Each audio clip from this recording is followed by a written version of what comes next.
Assalamualaikum warahmatullahi wabarakatuh. Di sini saya akan menjelaskan bab ma'rifatul insan atau biasa disebut dengan pengenalan manusia.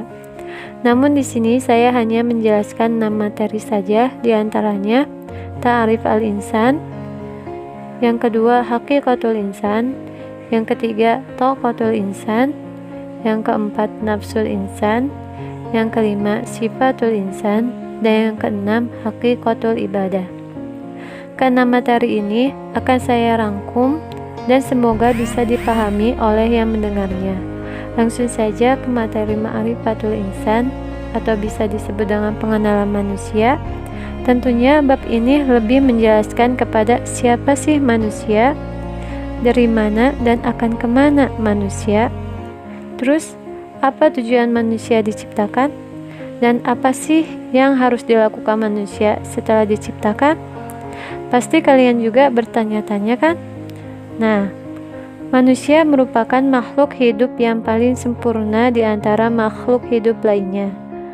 Dari asalnya saja, manusia merupakan makhluk hidup yang terbuat dari ruh dan tanah. Selain itu, manusia juga dibekali oleh Allah qalbu, akal, dan jasad. Kalau kita tafakuri, kenapa kok bisa manusia dikatakan sempurna? Karena selain mempunyai ruh, manusia pun dibekali jasad, sehingga manusia mampu untuk melakukan yang dia inginkan.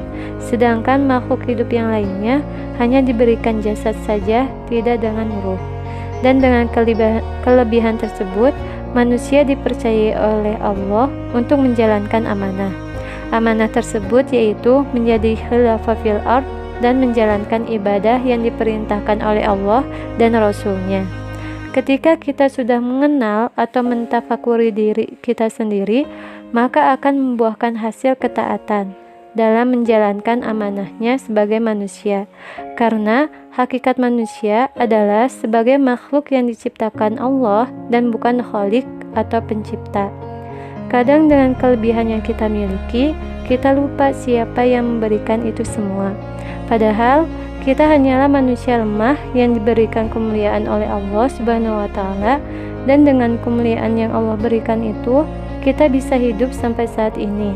Salah satunya dengan ditundukkannya alam semesta ini untuk memenuhi kebutuhan manusia itu sendiri. Selain itu, manusia juga diberikan kebebasan memilih apakah dia mau ke jalan yang baik atau buruk, tergantung dengan pilihannya masing-masing. Bukan cuma itu, Allah pun memberikan berbagai potensi kepada manusia seperti pendengaran, penglihatan, dan hati. Dengan potensi yang Allah beri, mampu memudahkan manusia dalam menjalankan amanahnya sebagai khalifah fil ardh dan juga segala perintahnya. Oleh karena itu, kita harus mensyukuri dan memanfaatkannya dengan baik.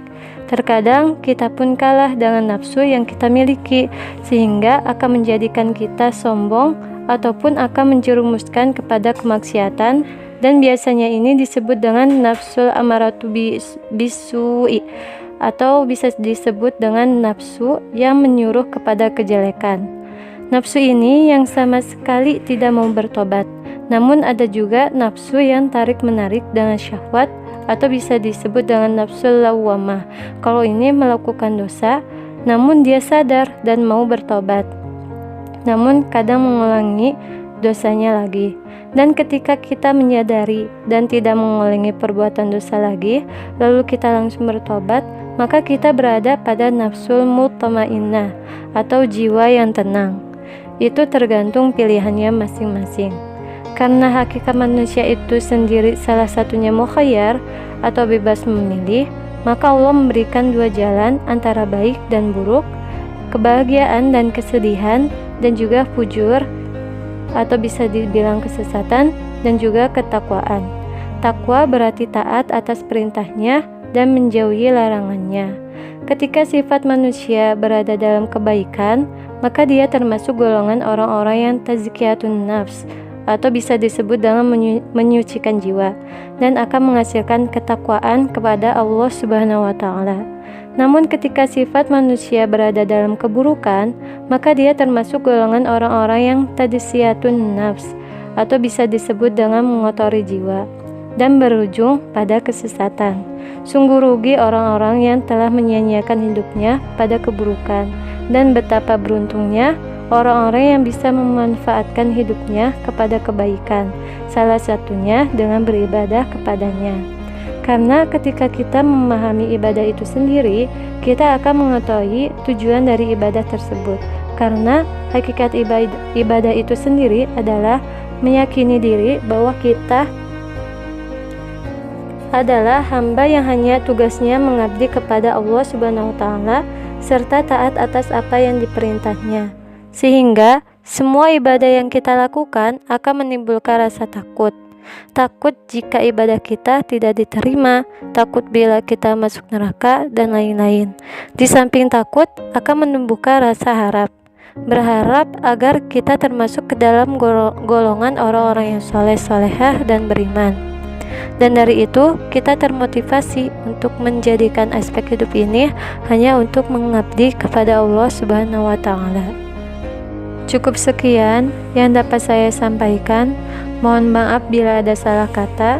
Yang terakhir, wassalamualaikum warahmatullahi wabarakatuh.